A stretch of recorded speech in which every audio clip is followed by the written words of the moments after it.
Nous sommes rejoints sur le plateau du talk du mondial des CCE par Alain Bentejac. Bonjour. Bonjour.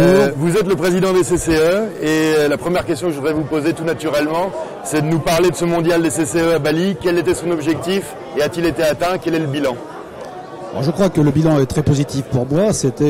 L'objectif était d'avoir un focus sur l'Asie-Pacifique, de ces grands rassemblements mondiaux que nous faisons. Nous l'avons fait il y a 2 ans à Miami, donc qui était évidemment un peu centré sur les Amériques. L'an dernier à Deauville, évidemment très centré sur la France et l'Europe, je dirais, et le Moyen-Orient. Et puis là, il nous paraissait important, vu l'importance de la zone économique Asie-Pacifique, de organiser un mondial au cœur de la zone Asie-Pacifique pour rassembler tous nos conseillers, évidemment, dans la zone, mais aussi montrer l'importance qu'a cette zone pour nos entreprises en général et essayer de travailler ensemble sur les moyens d'être plus présents sur ces marchés.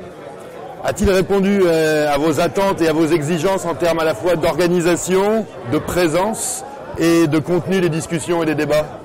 Oui, je pense que l'organisation a été tout à fait remarquable. Il y a eu un très très gros travail mené par l'équipe d'organisation, tant ici sur place dans la région qu'à Paris. Il y a eu une très bonne collaboration. C'est pas facile d'organiser un événement comme ça, à distance, dans une île un peu lointaine. Mais l'objectif a été tenu. Malgré les difficultés, tout s'est parfaitement déroulé.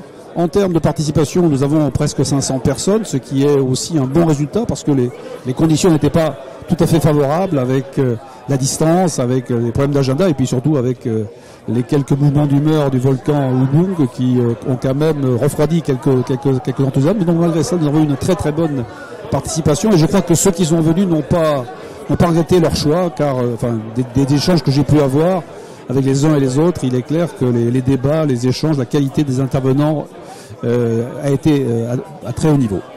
Alors vous êtes vous-même président des CCE depuis 2014. On a beaucoup entendu parler de l'équipe de France de l'export pendant ces 2 jours. Les CCE existent maintenant depuis près de 200 ans. 120 ans. 120 ans, pardon.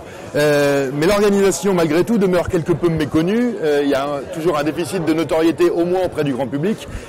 Donc, qui sont les CCE? Est-ce que vous pouvez nous expliquer quelles sont leurs missions?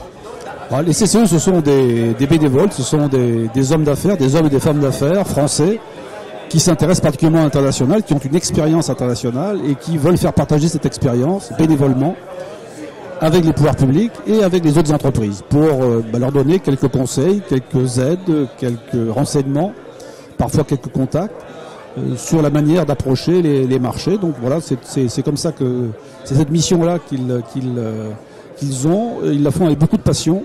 Ils sont 4000 partout dans le monde. C'est un réseau extrêmement intéressant qu'il faut utiliser mieux, mais vous avez raison, il est parfois insuffisamment connu et donc insuffisamment utilisé. Donc tous les efforts que nous essayons de mener, c'est pour améliorer cette notoriété, cette connaissance du réseau, et c'est aussi pour ça que des manifestations comme celle-ci, qui ont une certaine ampleur, participent aussi de ce mouvement, évidemment. Alors le gouvernement actuel ne compte pas de ministère du commerce extérieur à proprement parler. Je sais que c'est quelque chose que vous trouveriez nécessaire. Pouvez-vous m'expliquer pourquoi ? Je pense que le commerce extérieur est important. Pourquoi ? Parce que d'abord les résultats de la France en la matière sont pas extraordinaires et donc il faut mettre tout en œuvre pour essayer de les améliorer.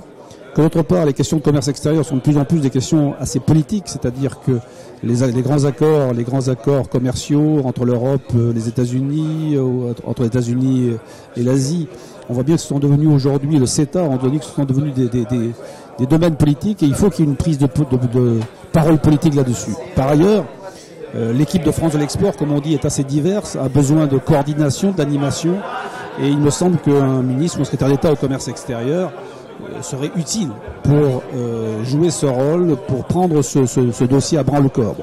Alors il n'y a pas de ministre je dirais en titre, mais il y a effectivement un ministre, Jean-Yves Le Drian, et un secrétaire d'État, Jean-Baptiste Lemoyne, qui sont clairement en charge du dossier et j'ai pu constater en les rencontrant qu'ils semblent très particulièrement motivés pour travailler sur ce thème-là. Donc on n'est quand même pas non plus complètement abandonné. Alors vous venez de le dire, l'équipe de France de l'export elle est composée de nombreux membres. Est-ce que vous pensez que les dispositifs actuels d'accompagnement sont suffisants ? Alors je pense qu'ils sont nombreux, ils sont assez pertinents je pense, mais ils sont complexes et parfois difficiles à comprendre. Et donc tout l'effort qui doit être mené aujourd'hui, c'est de les simplifier, de les rendre plus lisibles et de les rapprocher des entreprises pour qu'elles les utilisent davantage. Donc c'est pour ça que je crois qu'il y a aujourd'hui, on en a parlé, peut-être un moment un petit peu historique avec une conjonction d'événements favorables qui nous font espérer qu'on peut peut-être aujourd'hui avancer davantage dans le sens d'une meilleure collaboration et d'un jeu plus commun de cet ensemble de cette équipe dans un sens plus efficace pour les entreprises. Et évidemment, les conseillers du commerce extérieur sont prêts à jouer tout leur rôle un petit peu de fédérateur ou de facilitateur dans cette affaire. Comme ils l'ont toujours fait. Comme ils l'ont toujours fait. Ce sera le mot de la fin. Merci beaucoup Alain Bentejac. Merci à vous et merci pour votre participation aussi à ce mondial.